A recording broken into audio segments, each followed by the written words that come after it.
Es mi luz y mi salvación, a quien temeré. El Señor es la defensa de mi vida. ¿Quién me hará temblar? Buenos días, vamos a leer el Evangelio de hoy de San Marcos, el capítulo 1, versículo del 12 al 15. Jesús ha sido bautizado. Primero Juan Bautista anunciaba que va a venir uno en que va a bautizar con el Espíritu Santo, y ahí vemos cómo Jesús va al río Jordán y Juan Bautista lo bautiza y el Espíritu Santo baja sobre Jesús en forma de paloma. Jesús es lleno del Espíritu Santo. Y ya hoy en este versículo 12 vemos cómo dice lo siguiente, ¿no? En aquel tiempo el Espíritu, ese Espíritu Santo, empujó a Jesús al desierto. Se quedó en el desierto 40 días dejándose tentar por Satanás. Vivía entre alimañas y los ángeles le servían. Cuando arrestaron a Juan, Jesús se marchó a Galilea a proclamar el Evangelio de Dios y decía: se ha cumplido el plazo, el tiempo, está cerca el reino de Dios, conviértanse y crean en el Evangelio. Palabra del Señor, gloria a ti, Señor Jesús. Vamos a comentar el Evangelio de hoy. Primero que dice que el Espíritu empujó a Jesús al desierto. El Espíritu que lo lleva a Jesús a estar 40 días allá en el desierto. Es el Espíritu que lo ha llenado, lo mueve y lo lleva a tener esta experiencia de desierto. Que nos recuerda a los 40 días de Moisés también, que estuvo en la montaña. Y interesante porque en esos 40 días Moisés habló con Dios, se encontró con Dios, o Elías también, ¿no? Que estuvo también 40 días caminando y también encontró a Dios en el desierto, pues también. Pues aquí empuja, dice el Espíritu Santo, a Jesús, lo mueve, Jesús te deja guiar por de adentro, lo empuja también al desierto, a tener esa experiencia de desierto. Que nuevamente esa experiencia de desierto, si te fijas en Moisés y Elías, la tienen antes de cumplir su misión. Es como que es una experiencia de purificación en el desierto. Por lo menos en Moisés, en Elías. Son experiencias de encuentro con Dios y de purificación. Dice, se quedó Jesús en el desierto 40 días y fue tentado por Satanás. También la palabra Satanás sale cuando Jesús le dice a Pedro: apártate de mí, Satanás, ¿no? Y Jesús le dice a Pedro: apártate de mí, Satanás, porque como que Pedro intenta que Jesús no lleve a cabo el proyecto de Dios. Por eso dice Satanás. Y aquí lo que va a hacer también Satanás en el desierto es intentar que Jesús no lleve adelante el proyecto de Dios. Eso es lo que, por eso dice Satanás, ¿no? Está tentado por Satanás. No explica aquí en este evangelio cuáles son las tentaciones. En otro evangelio sí aparecen las 3 tentaciones, ¿no? Pero resumiendo, es lo que Satanás es el que no quiere que tú hagas lo que Dios quiere que tú hagas. Es decir, que tú no lleves a cabo el proyecto que Dios tiene para tu vida.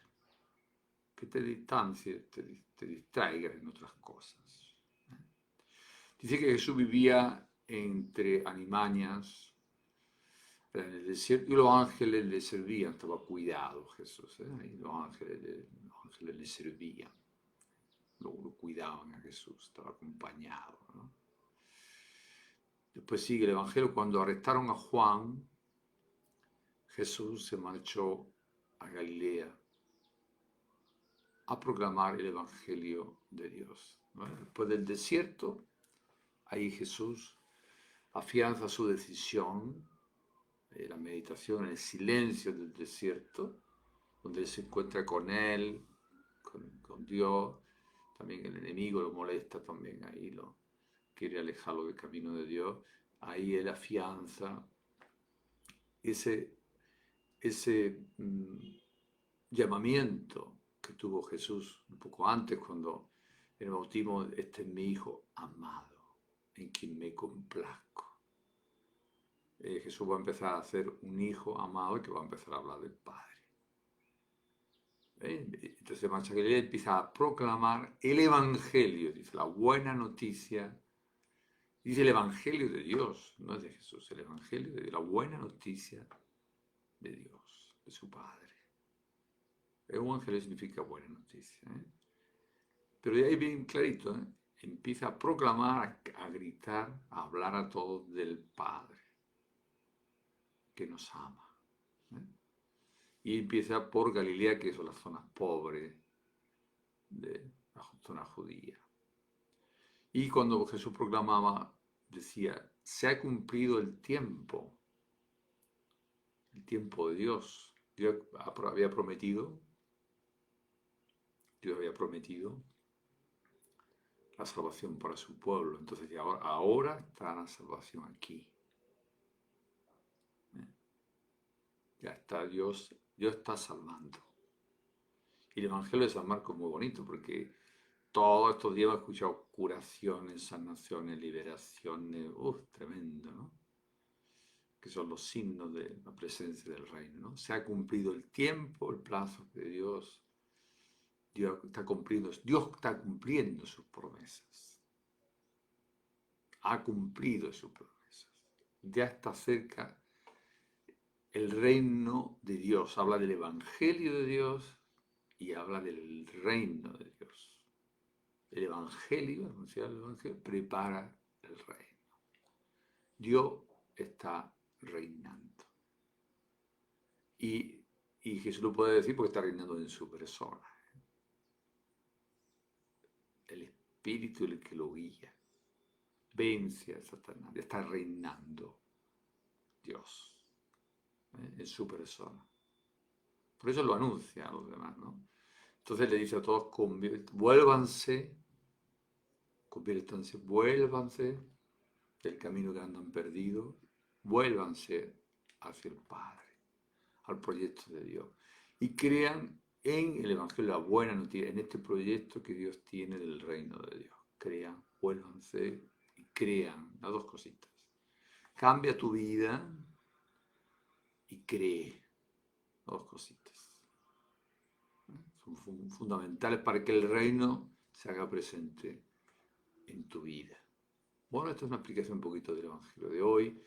¿Qué me dice a mí el Señor con este Evangelio? No sé, si te dejas de guiar por el Espíritu, si estás haciendo el proyecto de Dios que te ha pedido a él, a ti, eres esposo, padre, esposa, madre, de tu profesión, si estás llevando a cabo, porque Dios actúa en ti de acuerdo a tus capacidades y tus talentos. Entonces, y te invita también a volverte hacia Dios, a creer que Dios tiene un proyecto de amor para todos nosotros, un plan de amor. No sé qué te dice y a qué te compromete. Pregúntatelo y en ti está la decisión de un cambio en tu vida. En ti está la decisión.